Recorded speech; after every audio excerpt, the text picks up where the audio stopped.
নমস্কাৰ বন্ধু-বান্ধৱীসকল, সকলোকে স্বাগতম জনাইছোঁ মোৰ ওলট-পালট জীৱনটোলৈ। Let's go. মই আজি চাব প্ৰথমৰ পৰা আৰম্ভ কৰিলে এয়া দেখিছেনে, প্ৰথমতে মাছ আনি দিছে, ৰাতিপুৱাই কাটি থৈ দিছে। মই এতিয়া ভাজি আছোঁ, ইভাগে ভাজি আছোঁ, ইভাগে ঘৰৰ বাহিৰা কামো কৰি আছোঁ। মাথা নষ্ট হৈ গৈছে, কি হ'ব। আজি যিহেতু আমাৰ ধনুৰ জন্মদিন, সেইবাবে সকলো ঘৰ দুৱাৰ মুচি কাচি যিহেতু নৈবাত দিম, সকলো বাৰু ঠিক কৰি লৈ আছোঁ। কি ক'ব, গৰমো কেনেকুৱা গৰম দিছে। এয়া ঘৰ-চৰ মুচি চোতালখনো বুলি ভাবিলোঁ মুচি দিওঁ, বৰষুণ দিলেওতো নহ'ব না, চোতালখন মুচিব লাগিব। মানুহৰ নিচিনা বতৰৰ মহিমা ধৰিব নোৱাৰি, দেখিছে ন। অলপ আগতে ৰ'দ কম দিছিল, এতিয়া পূৰা ফুল ভল্টেজ ৰ'দ দিছে। কি ক'ব, প্ৰেছাৰ নুঠা মানুহৰো প্ৰেছাৰ উঠি যাব। এয়া তাই আমৰ বেৰি খাই আছে, দেখিছেনে। এয়া এক কাঁহী আম কুটি লৈছোঁ, দৈয়ে খাম বুলি ভাবছে নেকি? নহয়, সকলোকে মিলিজুলি খাম আৰু ঘৰৰ গোটেই সদস্যই খাব। এতিয়া দেখিছেনে ঘামে ধুৱাই দিছে। এয়া নৈবাদৰ যোগাৰ কৰি আছোঁ। কি ক'ব, কৰিবই লাগিব কৰাখিনি, হয়নে নহয় ৰাইজ?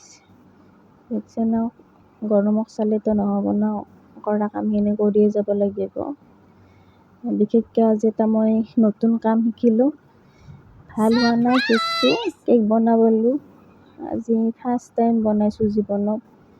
ভাল হোৱা নাই, দেখাত ভাল হোৱা নাই, কিন্তু সোৱাদটো বিৰাট মজা হৈছে। দেখাৰ লগত কি আছে, সোৱাদটোৱে ভাল হ'ব লাগে। এয়া ভাবিলোঁ ধুনু যিহেতু জন্মদিন, গোঁসাই ঘৰত এটা সেৱা জনাব দিলোঁ। গোঁসাই ঘৰটো কমপ্লিট হোৱা নাই, দেখিছেনে। কেক কাটে সেইকাৰণে কেক ঘৰতে বনাই দিলোঁ। কেক কটা ভাৱ নাছিলে, সেইকাৰণে ঘৰত পিছত কান্দি থকাৰ বাবে ঘৰতে বনাই দিলোঁ। যিহেতু তাইৰ পৰীক্ষা চলি আছে, কৰিম বুলি ভবা নাছিলোঁ, তথাপিও সৰু ছোৱালীৰ মন, কি ক'ব। সেইকাৰণে দেখিছে না কিমান ফূৰ্তি তাইৰ। এয়া লৈছে হাতত খুৱাবলৈ, মোক খুৱাই দিলে। মই খাৱাত বিজি, তাই কেমেৰা চাৱাত বিজি। দেখিছেনে ৰাইজ, কিমান ফূৰ্তি তাইৰ মনটো। এনেকুৱা সৰুৰা আনন্দ কৰে, মোৰ মনটো বহুত ভাল লাগে। দেখিছেনে, এইবাৰ ককাকে তাইক খুৱাই দি আছে, ইমান মৰম। দেখিছেনে ৰাইজ, এটা কথা নাছে, বেটাৰ নাতি মঞ্জুৰ মাতি। Goodbye.